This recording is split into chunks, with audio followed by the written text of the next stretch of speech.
Have you heard of the allegory of the cave? Well, it goes like this. Imagine people chained up by birth in a cave, forced to face the wall. And on this wall there's a light with shadows. Cast from prison guards' flames, they pass objects. And this is their, quote-unquote, reality. They build meaning from them because this is all they've known. The shadows, they're comforting. A prisoner is freed by chance, and he decides to see what's on the outside world. The sunlight blinding, it hurts the eyes before the mind can adjust. As it goes, the truth hurts. When he returns to tell the others that all this is an illusion, the others mocked him, hated him, and even wanted him dead for threatening their certainty that the shadows bring. The cave is not just the prison of chains, but also the path of least resistance. So growing up, the movies that scared me the most were usually foreign films, and I had access to them on the TV through FearNet. Shout out if you remember that channel. And that is where my love for horror, scary, and paranormal started from. FearNet became Shudder, which is where I got to see Best Wishes to All. This is a really good movie with some philosophical questions done abstractly. So with that, spoilers ahead. This film is about being born in a system where the main character doesn't have a choice. You're just born in it. And slowly, she finds out about the chains of said system. Her family never told her because they figured one of them would have told her as time went on. It's about torturing others for the benefit of the community, not directly, but allowing individuals to bear the burden for the good of the entire community.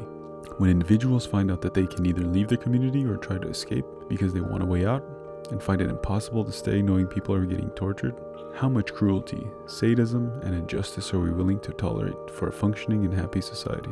And is it best wishes to all when someone is supposed to endure the suffering of the entire community?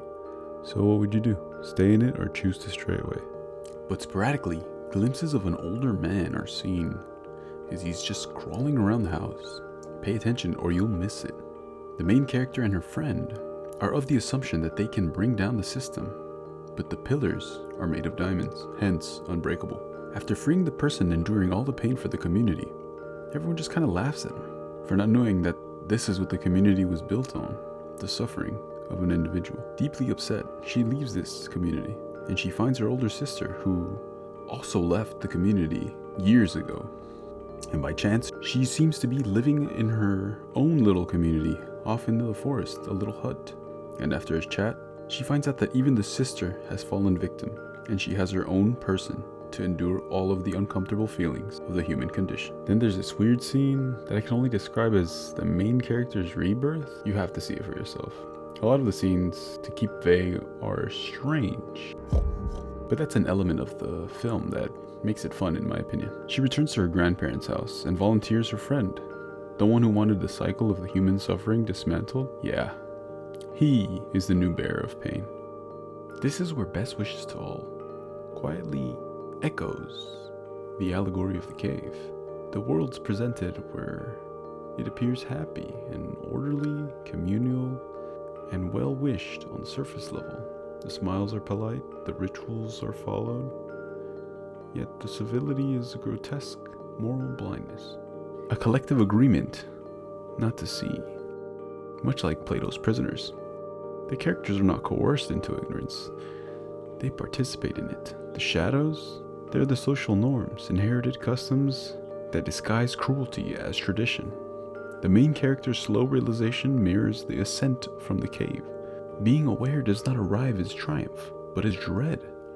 To see clearly in Best Wishes to All is to recognize that what sustains the community's harmony is sacrifice, denial, and willful moral sleep. The illumination of the sun, it isolates. The knowledge, it fractures belonging. And the film understands Plato's darker implications. That truth does not automatically liberate, and more often than not, it leads to exile and contempt. In both the allegory and the film, the most frightening force is not the deception imposed from the sun, but complicitly maintained from within. The cave endures because its inhabitants decorate the shadows with meaning. The village endures because everyone agrees not to question the source of the happiness, thus making enlightenment not merely seeing the light, it's choosing to live with that light that reveals, even when it costs you the warmth of the fire and the safety of the crowd in the cave. And here's how it's tied to the real world. When it comes to social issues, class issues, it's about resources. It's about scarcity. It's the greedy people. It's the hoarders. It's the scalpers. And we're made to feel like it's each other's fault. So we are left here arguing about trivial things which aren't really the issue. The issue is class. Now with that in the air, I want to propose that there's an even deeper issue, which is personhood. Who gets to be human? Who gets to live a good life? And that is the elephant in the room. And it's a deeper conversation that this film proposes. All the ideas that we still hold steadfast till present day, that was spewed by the white men, and that only other white men had unalienable rights of living a fulfilling and meaningful life. It was a beautiful rhetoric of humanity that I fully agree with, if we use that to encapsulate every other single human being on this planet. I think our biggest sin as humanity is us taking on that role of determining who gets to be human. And it's much more insidious than the class issue, because the class thing is easier to point out and call out. I think underpinning the class is a humanity thing, who gets to be a real person and who doesn't. Until we can all agree that every single person on this planet has the exact same value, and we cannot determine the value of human life, that's not our place. Until we can fully, in our heart of hearts and minds, buy into that and believe that we're gonna have a lot of other issues that are the symptoms over the disease, because we don't get to class issues if you think that every single human being on this planet is worthy and deserving and is of the same value. I believe that's the second step, perhaps the core of this illness. The social illness is the understanding of personhood. Who gets to be like us as human beings, and who gets the benefit of the doubt, to have grace, to be flawed, to be a human.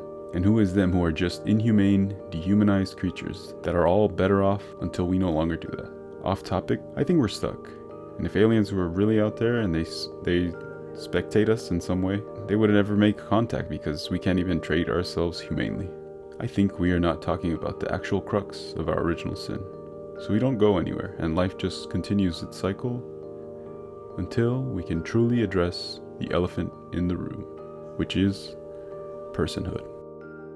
Is it really best wishes to all? If truth leaves us blinded, alone in the darkness, and exiled from our native community, does that mean we should dance with the shadows? Not out of ignorance, but out of comfort. If you've made it this far, thanks for watching. Don't forget to leave a like, subscribe, and comment on which one I should do next. Thank you. Bye-bye.